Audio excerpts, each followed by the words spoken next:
But hey, it's great to see everybody. We are week 2 of our brand new series and spiritual growth campaign called Transformed. And if you're with us last week, we talked about spiritual health, and we really dissected that passage or that story that Jesus tells us in the New Testament called the Prodigal Son. And if you missed it last week, I'd encourage you to go to our website and you can view it there. And this week we're going to talk about physical health. And I'm sure all of us want to be healthier. I don't know if you know this, but Proverbs 14 says this: a tranquil heart is life to the body. We'll read that again. A tranquil heart is life to the body. And I love what Rick Warren says. He says this: it's not always what you eat, but what eats you that makes you unhealthy. Again, it's not always what you eat, but what eats you that makes you unhealthy. So we want to hit that head on today. And, you know, they say that the number one disease in America is stress. And so if that's the case, we need to really look at how we can lower the level of stress in our life and really raise and elevate peace in our life. And the truth is, we all deal with stress. And the Bible has a lot to say about that. In fact, Jesus says this in Matthew 11:28 and 29. It says, "Come to me, all you who are weary and heavy laden, and I will give you rest. Take my yoke upon you and learn from me, for I am gentle and humble in heart, and you will find rest for your soul." And you know, this passage really gives us a couple insights there. First off, the Bible never promises us that we're going to live a stress-free life. In fact, Jesus is very clear that sometimes life is just downright tiring. Anybody's been there? It can be just downright tiring. I want to read a quote here I came across that says, "Stress at its core is simply a threat, real or perceived. Whenever your body feels threatened by something emotional, physical, spiritual, mental threat, stress responds take place in your body. Your blood pressure goes up, your pulse quickens, adrenaline shoots into your body, and all kinds of other psychological effects. And times that could be good, man. If you're walking down the road and you see a bus coming at you and the bus driver is not paying attention, tends to drift over towards you, man, you know what? You're going to get stressed out. Adrenaline's going to pump through your veins, and you're going to be able to jump out and get away from that bus. That is good stress. I don't know if you heard about the guy that went out and bought a talking parakeet. And it was a beautiful bird, but it just had one, downfall. It cussed like a sailor. So this guy was just, wherever he would, have friends over or relatives over, this bird would continue to embarrass him with just cursing. And he tried to dialogue with the bird, and the bird would, say, "Yeah, I'll quit swearing," and then just very next day, man, just start swearing up a storm. So one day, it just pushed the guy over the edge, and he grabs the bird by the throat and starts choking him. And the bird just got him more ticked off, and so he started cussing even more. So the guy takes him and throws him into a kitchen cabinet and closes the door, and the bird is freaking out and pecking and making all kinds of noise. And so the guy says, "This isn't working," so he grabs the bird and decides to throw him in the freezer. So he throws him in the freezer, and at first he starts squawking and making all kinds of noise, then it gets dead silent. And so this guy's like thinking, man, maybe I did something, maybe the bird is in distress or something like that. So he decides to open the door, and when he opens the door, the bird just calmly walks out, walks up his arm and looks at him eye to eye and said, "I just have to ask you to forgive me for my foul mouth. I promise from this day forward I will never, ever curse." And so the guy's kind of taken back, and he's thinking, man, what is going on with this bird, man? He only put him in the freezer for a couple of minutes, and he's changed. All this transformation has happened in his life. And then the bird looked at the man and said, "I just have one question for you. What did the chicken do that was in the freezer?" Folks, that's good stress, man. That good stress changed that bird. Now, the problem is, you'll never see a frozen chicken and think about it. That's why you'll have a totally different view now from frozen chicken. But, the problem is chronic stress. And chronic stress, man, keeps your body just going and going and going. And there's all kinds of scientific and health studies that have shown how it can lead to not only health problems, but can actually lead to our death. And again, there's good stress and there's bad stress. And Jesus tells us if we'll come to him and allow him to, he wants to take us from a place of stress to a place of peace where we can experience his peace. I did just want to say it's not unchristian to be stressed out. The Apostle Paul, man, great apostle who wrote most of the New Testament, he experienced stress. Actually, in 2 Corinthians, it says this: "For even when we came into Macedonia, our flesh had no rest, but we were afflicted on every side, conflicts from without, fear within." Again, conflicts without, fear within. Man, this is the Apostle Paul, man. He says all this stuff is going on out here, man. It's causing fear within us. I don't know if you've ever been in a situation. I'm sure you have. You don't want to go to the office because there's all kinds of office conflict going on. Or maybe you're at the office, you don't want to go home because there's tension at home. Or maybe you don't want to go to those get-togethers, family holidays, or family reunions because of all the dysfunction and some of the tension and stress that's there. We've all experienced it at some point. External circumstances affect us on the inside, and that's what stress is.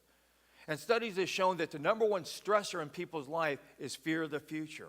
Well, why is that? Well, obviously, you have the element of the uncertainty and unknown, and we don't know what the future holds. And some people, man, they just don't like where they're at right now, and maybe they've had difficulties throughout their life, and they're thinking in their minds that, man, my life has sucked this far, so why should it be any different in the future? And so when they look at the future, man, they get stressed out thinking, okay, what is life going to throw me now? So what do we need to do? Well, here I want to give you a couple of steps. First one is this: to remember God's faithfulness in my past. And one thing I've learned in my own personal life, that when I start looking at the future and I start stressing or some fears start coming up, the first thing I do is I take a moment and I just look at my past and remember the goodness of God in my past. In fact, the Old Testament has over 31 times where he instructs his people to remember. And oftentimes in the Old Testament, whenever God would do something spectacular for the people of Israel, they would actually build an altar to remind them of the goodness of God and the faithfulness of God. And so when they would move on in time and they would face a stressful situation, God would say, hey, remember. And they would look back to that altar, and it would be a reminder to them of God's faithfulness in their past to say, okay, we can do this, man. And all of a sudden they get courage. Their stress level would go down. Look at how David dealt with it in Psalms 42, verse 5 and 6. And he's going through a stressful period. He says this: "Why are you in despair, O my soul? And why have you become disturbed within me? Hope in God, for I shall again praise him for the help of his presence. Oh my God, my soul is in despair within me." But catch this very next thing. He says this: "Therefore I remember you from the land of the Jordan." In other words, he's saying, man, as I look over my kingdom, I can remember how faithful you have been up until this point. I remember, God, what you did for me in Jordan. And then all of a sudden, he's connecting the dots, and he says, you know what? I have no reason to stress about the future. It's good to have altars. In today's culture, that may look like maybe a trophy, an award plaque, or maybe even a celebration. I had a friend years ago that was in a major car wreck, and she almost died, and she should have died, but it was just God's hand over her. She had to go through a lot of rehab and therapy and that. And I remember for years, she would actually have, on the anniversary of her car wreck, she would gather her closest friends to celebrate God, to celebrate life, and to honor how God saved her life. That's just a beautiful thing. I have something I want to show you here. This is something that if you ever go into my office, I have boats. I have boats in my office here at church. I have boats in my office at home, and I've got little trinkets and things like that. I just want to, I won't bore you with all the details, but about 20 years ago, I went through a very dark period in my life, and it was really dark days of your soul. I had just a lot of darkness over me. And I remember crying out to God for help. And I even remember where I was at when this happened. And if you're around me long enough, you know I'm not spooky. So when I tell you God gave me a vision, God gave me a vision. And he gave me a vision of something right out of the Bible. And it was the picture of Jesus when he was in his boat with his disciples, and a storm came up, and the waves are busting over the bow of the boat, and the disciples are freaking out. They're panicking, and Jesus is curled up in the corner. And the disciples go up and wake up Jesus, and Jesus gets up, and what does he do, man? He raises his hand over the storm, and God calms the storm down. And so this is what's going on. This is playing in my head. And then the Holy Spirit just dropped these words and said, be encouraged, my son, because I'm going to calm the storm in your life. And can I tell you something? That very night, God pushed back the darkness, and light came back into my life. And so I share that with you. Now when I'm sitting in my office, either at home or here at the church, and I'm faced with a difficult decision, I glance over at one of these boats that's in many spots of my office, and I'm reminded of the faithfulness of God. God, you've been faithful to me back there. You're going to be faithful to me today, and you're going to be faithful to me in the future. And I just want to encourage you today that if you're feeling like you're sinking, if you're feeling like all the waves are crashing over you and getting ready to go under, I want to challenge you to begin to look at the blessings that God has done in your life in the past. Begin to look at God's faithfulness and what he's done for you in the past. Because all of a sudden, what will happen is it'll begin to lower the stress in your life. But to do that, you got to slow down. You got to position yourself to be able to hear God, for him to be able to minister to you, for the Holy Spirit to be able to drop thoughts in your heart. Part of the stress factors that go on in our life is the noises and the voices around. That adds to the stress. And we need to get to a place where we are quiet before God. But we do need to position ourselves that we can hear God. And again, the noisiness, man, can just cause us not to hear the things of God. And here's the second thing I want to encourage you to do. Evaluate the specific source that's going of stress in your life. You hear so many people say, well, you know, I'm just stressed out. And you ask them, what are you stressed out about? Well, I'm just stressed out about everything. And a lot of times we may feel that way, but if we really look closer, we're not really stressed out about everything. There's one particular area. Maybe it's a person at work that's giving you a hard time. Maybe it's some tension at home that's happening and some bad family dynamics are happening. And what's happening is like a domino effect that has a ripple effect in your life. And what we have to do many times is we need to peel back the curtains in our life and be able to identify that particular area of stress. And when we're able to identify that area of stress, many times that will even lower the stress because we know what we're dealing with. And if we're faced with a situation that's, over our head, that's where we need to go to somebody that's wiser than us. We go to somebody that can come alongside us and give us fresh eyes on the situation and be able to help us walk through that.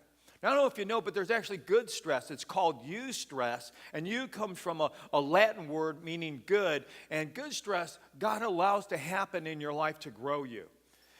Probably one of the most stressful times in my life when we were young families, when we went to Bible college, man, we had my oldest son was 1 at the time. Karen was expected another child. And so here I am having to work 25 to 30 hours a week. I took a full load of classes, and then I had the demands of a young father.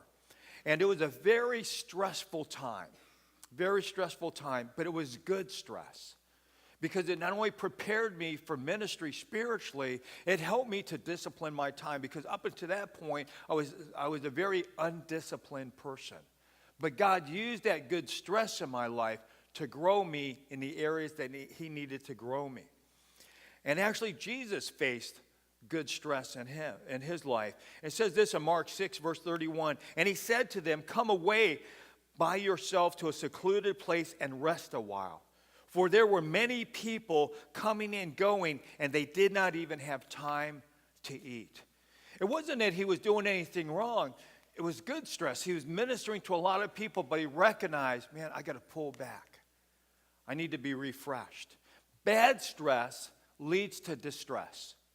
Okay? Bad stress leads to distress. Bad stress is when things happen in your life as a result of you not following God's will. And whenever we choose to do something against God's will, there's consequences to it. And these consequences many times leads to distress. If we start drinking too much, it can lead to job loss. That's distress. If we are holding grudges and unforgiveness in our heart and bitterness in our heart, that's going to sabotage relationships around us. That's distress. If we engage in premarital sex, that can lead to a pregnancy scare. And hear me, if that's happened to you, that in no way means that God has left you. But understand, God never intended for you to experience that type of distress.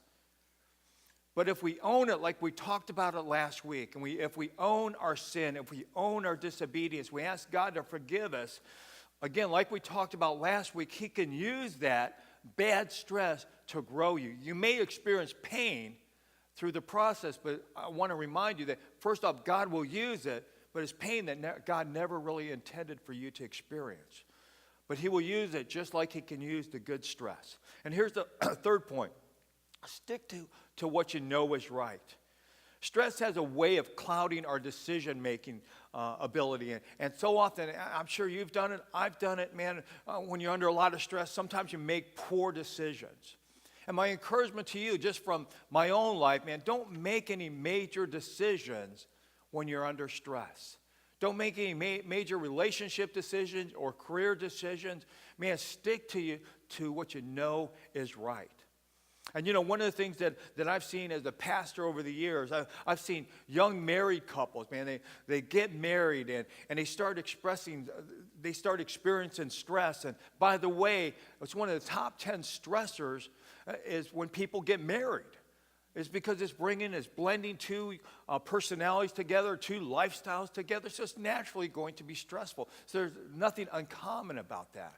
But I've seen young couples, man, they say, you know what, we're going back off of church and dedicate the weekends to focus on our relationship. And can I tell you something? That's just going to lead to greater stress because you're now taking God out of the equation. Another person gets a new job, or maybe they get new responsibilities at their existing job, and when they used to get up in the morning and seek God and really position themselves to be able to receive the Spirit wisdom and guidance and power for that day, now they get up and get dressed and they run out the door because they need more time in the office or in the workplace. Or you have that person that was overwhelmed with a financial crisis or relationship crisis, and instead of continuing to go to that small group, they pull back and say, you know what, I need time to figure this out on my own. And in every one of these situations, the people pull back from the very thing that can help them in that time of stress. For that young married couple who's dealing with the stress of a new marriage, the best thing they could do is to be in a church environment where they are honoring God and saying, God, we want you to be at the center of our relationship. And even to take it a step further, to get into a small group with some older couples that have weathered storms, that have experience that they could pass on to this young couple and become mentors to them. For that person that has that new demanding job or that new job responsibility, the best thing they could do is start off the day, even if they have to get up earlier, positioning themselves, God, I need your power today. God, I want to be the best employee. I want to be the best employer that I can be. And God, I know I can't do it without you. For that person that's in that bad relationship or that financial stress or crisis that they're in, the best thing they can do is to stick with that small group and let that small group support them and pray for them and come alongside him or her and be cheerleaders and get them through that difficult time.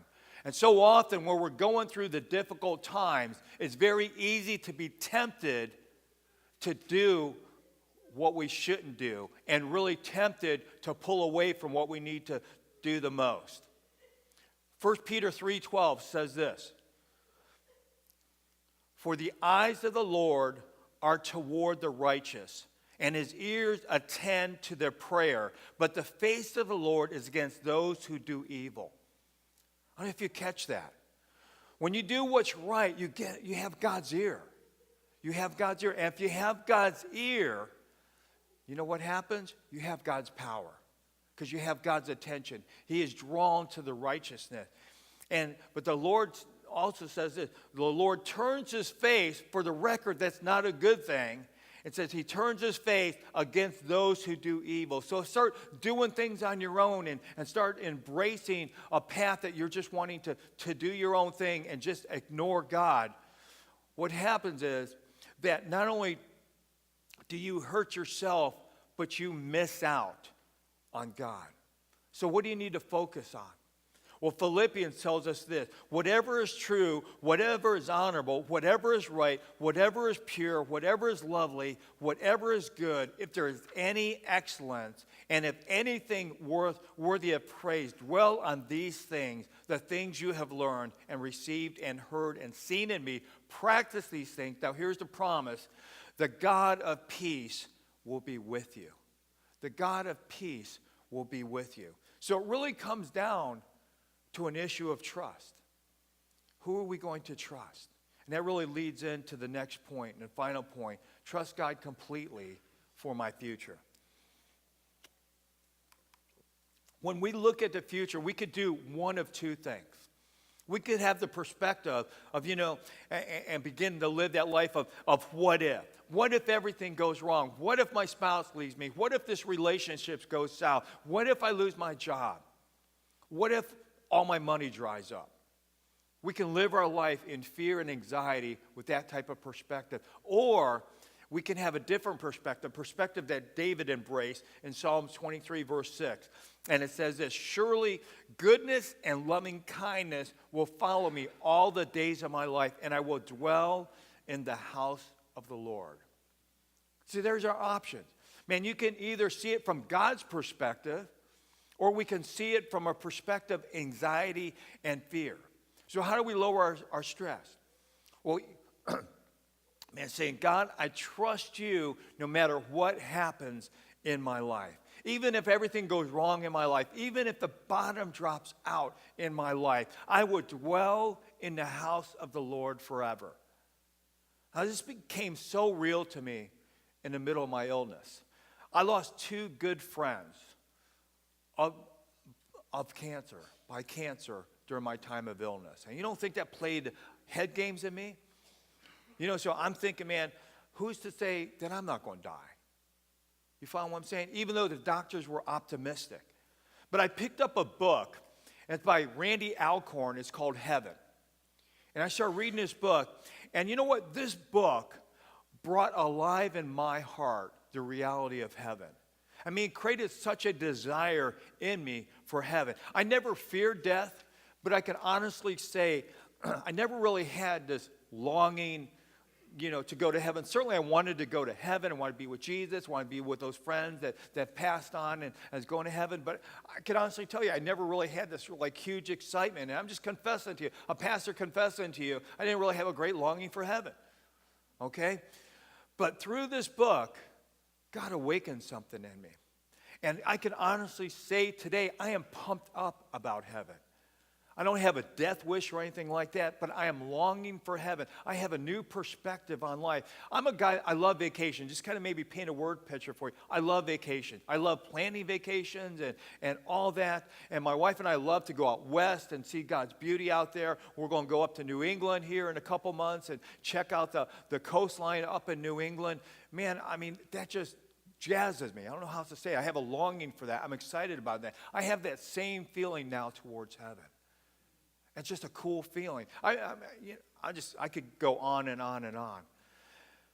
Have a totally different mindset. And you may say, well, but how do you really deal with loss when it's up close and personal? And the thing is, we all experience loss. If you haven't experienced loss yet, you will experience loss. The loss of health, the loss of a loved one, the loss of your job, the loss of your income. It's just part of life.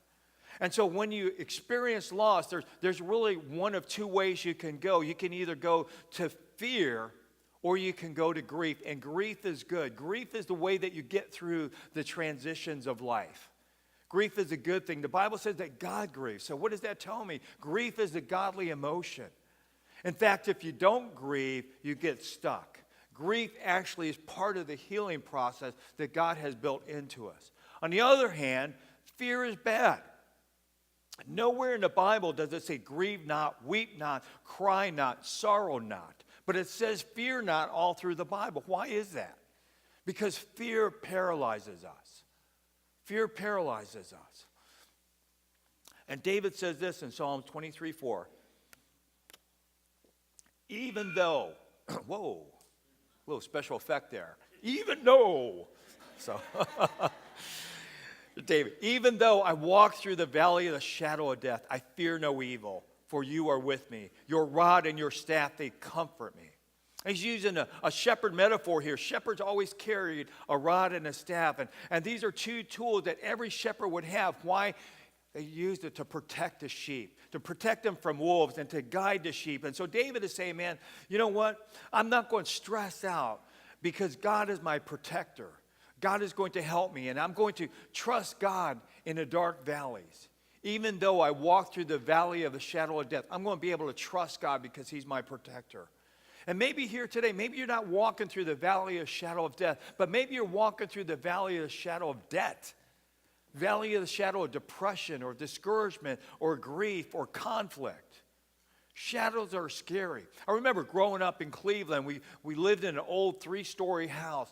And my room was on the 3rd story, and being an only child, man, I had the whole upstairs to myself. And it was cool when I had friends over. When all the friends over, it got spooky at night. You know, you had a tree outside, and I was always seeing these shadows and stuff like that, and it was just freaky. But here's what I learned: shadows can't hurt you. You know, if you're walking down the street again and a bus comes by, yeah, if you jump out in front of that bus, it's going to hurt you, okay? But as that bus passes and that huge shadow passes over you, that shadow can't hurt you. It's always bigger. That shadow is always bigger than the source. Now, here's the good news. Wherever there's a shadow, there is light. You can't have a shadow without light. So the key is when you're walking through that valley of the shadow, not to be afraid. Turn your back on the shadow and focus on the light. Because as long as I keep my eyes on a light, the shadow can't scare me. Jesus is the light of the world. Jesus is the light. And how are we going to get through those valleys, the valleys of the shadow, man? Keeping our focus on Jesus Christ. Trust in him, knowing that he goes before us. And we could pray like David in Psalm 142, verse 3. When my spirit was overwhelmed within me, you knew my path. And you know, we're going to get overwhelmed. And there's times when all kinds of questions are going to bombard your mind. Why is this happening? You know, what should I do here? Man, we can just slow down and we say, you know what? God knows my path. God is with me. He's going to get me through this valley. He's the light. He's going to get me through. I'm going to trust God in the dark times, in the valleys. God, no matter if you heal me or not, I'm trusting you. Because the bottom line is I'm going to dwell in the house of the Lord forever. God, whether this relationship works out or not, I got heaven to look forward to. Man, whether I get this job or I go bankrupt or the world collapses, man, God, I'm going to be spending eternity with you. I can't stress that enough, man. God wants to make himself so real to you for you to experience his peace and be able not to be shaken by the things around you. Know that God is with